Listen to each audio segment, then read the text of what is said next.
नेपालमा कसैको बाबु को हो भनेर पत्ता लगाउनु साँच्चै भन्नुपर्दा एउटा निकै नै संवेदनशील र जटिल विषय हो। यो खालि एउटा कानुनी सवाल मात्रै होइन क्या। यसले त समाजले के मान्छ, व्यक्तिगत सम्बन्ध कस्तो छ, अनि अहिले आएर त विज्ञानलाई पनि एकै ठाउँमा ल्याइदिन्छ। त्यसो भए कसैको पहिचानको सत्यता आखिर कसरी पत्ता लाग्छ त?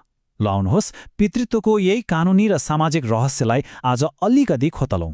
यो सबै कुरा एउटा वास्तविक मानवीय दुविधाबाट सुरु गरौँ न है। रेडिटमा एकजनाले आफ्नो नाम नखोलाइकन एउटा पोस्ट गरेका थिए। कुरा के भने उनको पूर्व प्रेमिकाबाट एउटा बच्चा जन्मेको थियो र उनलाई शङ्का थियो कतै त्यो बच्चा मेरै हो कि। अनि उनले लेखेका थिए, यदि त्यो बच्चा मेरै हो भने म उसको जीवनको हिस्सा बन्न चाहन्छु। सोच्नुस् त यो एउटा व्यक्तिगत दुविधाले कति ठूलो कानुनी प्रश्न खडा गरिदिन्छ। जब भावना र रगतको सम्बन्धको कुरा आउँछ, कानुनले आखिर कसको पक्ष लिन्छ त? हो, यही नै हो मुख्य प्रश्न। जब एउटा व्यक्तिगत दाबी र कानुनी चुनौती एक आपसमा ठोकिन पुग्छन्, त्यति बेला नेपालको कानुनले कसरी छुट्याउँछ त पितृत्वको सत्य? के आमाले भनेको कुरा नै अन्तिम सत्य मानिन्छ, कि विज्ञानले दिएको प्रमाणले त्यसलाई काट्न सक्छ? आज हामी यही प्रश्नको जवाफ खोज्दैछौँ। ल अब कुरा गरौँ यो कथाको सबैभन्दा ठूलो द्वन्द्वको, शब्द विरुद्ध विज्ञान। र यो खाली अदालतमा हुने तर्क मात्रै होइन नि, यो त परम्परा र प्रविधि बीचको एउटा ठूलै टक्राउ हो। एकातिर हाम्रो समाजले वर्षौंदेखि मान्दै आएको कुरा छ, अनि अर्कोतिर छ विज्ञानले दिने अकाट्य प्रमाण। समाजमा एउटा पुरानो भनाइ छ नि, सुन्नुभएकै होला, मातृत्व यथार्थ हो तर पितृत्व चाहिँ अनुमानको विषय हो। यसको सिधा मतलब के हो भने बच्चा कसको कोखबाट जन्मियो भन्ने कुरा त छर्लङ्गै देखिन्छ, होइन र? तर त्यो बच्चाको बाबु को हो भन्ने कुरा चाहिँ विश्वास र भरोसामा टिकेको हुन्छ। हो, यही मान्यताले गर्दा नै पितृत्व सम्बन्धी धेरै विवादहरू जन्मिएका हुन्। भनेपछि पितृत्व प्रमाणित गर्ने दुईवटा मुख्य आधारहरू भए। एकातिर छ आमाको भनाइ, जुन सामाजिक यथार्थमा आधारित हुन्छ।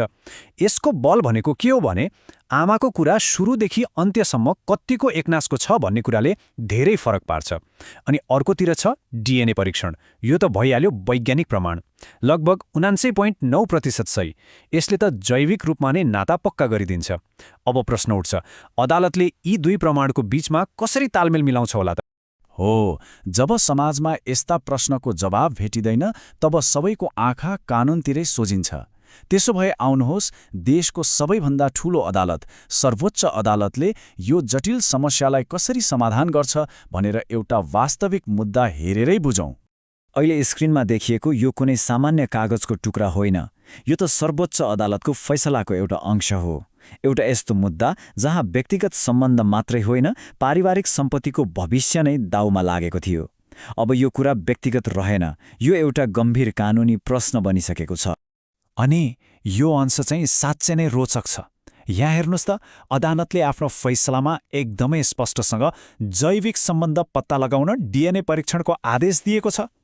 हो, यही हो त्यो क्षण जहाँ परम्परागत मान्यतालाई पन्छाएर विज्ञानलाई आधिकारिक रूपमा विवाद सुल्झाउन अगाडि सारियो।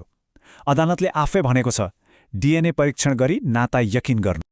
तर एउटा कुरा, के अदालतले जहिले पनि डिएनएलाई नै अन्तिम सत्य मान्छ त? मान्दैन। अदालतले कुन प्रमाणलाई प्राथमिकता दिने भन्नेबारे आफ्नै केही नियम र मापदण्ड बनाएको छ। त्यसो भए अदालतले प्रमाणको यो तराजुलाई कसरी सन्तुलनमा राख्छ होला? ल, यसको पछाडिको तर्कलाई अलिकति बुझौँ न। अदालतको तर्कलाई हेर्दा एकदमै सन्तुलित देखिन्छ।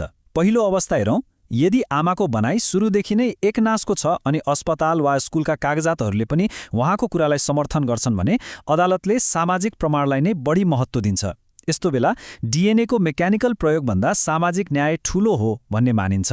तर दोस्रो अवस्था, यदि आमाको भनाइ नै बाजियो वा पेश गरिएका कागजपत्र शङ्कास्पद लाग्यो भने त्यति बेला चाहिँ अदालत विज्ञानतिर ढल्किन्छ, अर्थात् डिएनए परीक्षणको नतिजामा भर पर्छ। ल, मानिलिउँ अदालतले डिएनए परीक्षण गर्ने आदेश दियो। अब के हुन्छ त? यसको प्रक्रिया पनि एकदमै स्पष्ट छ। पहिलो स्टेप, अदालतले आधिकारिक आदेश जारी गर्छ। दोस्रो, जसले परीक्षण गर्न माग गरेको हो सामान्यतया उसैले तोकिएको शुल्क तिर्नुपर्छ। र तेस्रो र सबैभन्दा महत्त्वपूर्ण, अदालतका कर्मचारीहरूकै रोहरबरमा रगतको नमुना सङ्कलन गरिन्छ। यो रोहरबर भनेको के हो भने पुरै प्रक्रिया निष्पक्ष होस् भनेर अदालतका प्रतिनिधिहरूकै अगाडि सबै काम हुनुपर्छ। पितृत्वको यो खोजीले एउटा अर्को एकदमै महत्त्वपूर्ण प्रश्न पनि खडा गर्छ। त्यो हो व्यक्तिगत गोपनीयता, यानि कि राइट टु प्राइभेसी।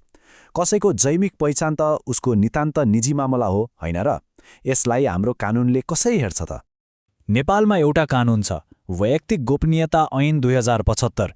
यसले हरेक व्यक्तिको निजी जानकारीलाई सुरक्षा दिन्छ, जस्तै कि कसैको आनुवंशिक पहिचान, यौन सम्बन्ध, गर्भावस्था वा शारीरिक स्वास्थ्य जस्ता कुराहरू। यी सबै अति संवेदनशील जानकारी हुन् र रमाइलो कुरा के छ भने एउटा डिएनए परीक्षणले यी सबै कुराको पर्दाफास गर्न सक्छ। कानूनअनुसार नियम एकदमै सिधा छ। सम्बन्धित व्यक्तिको सहमति बिना यस्तो जानकारी कसैलाई दिनु गैरकानूनी हो। गोपनीयताको अधिकारको मूल सिद्धान्त नै यही हो। तर यो अधिकार सधैँभरि लागू हुन्छ त? हुँदैन। यही कानूनले केही यस्ता अवस्थाहरू पनि तोकेको छ जहाँ निजी जानकारी खुलासा गर्न मिल्छ। जस्तै यदि व्यक्ति आफैले सहमति दियो भने, वा कुनै आधिकारिक अनुसन्धानको लागि आवश्यक परेमा, अनि अर्को कुनै कानूनी मुद्दामा अदालतले नै आदेश दिएमा। यसको मतलब के भयो भने पितृत्वको विवादमा अदालतको आदेशले गोपनीयताको अधिकारलाई पनि उछिन्न सक्ने रहेछ। र यी सबै कुराले हामीलाई एउटा अन्तिम तर सायद सबैभन्दा महत्त्वपूर्ण प्रश्नमा ल्याएर छोडिदिन्छ।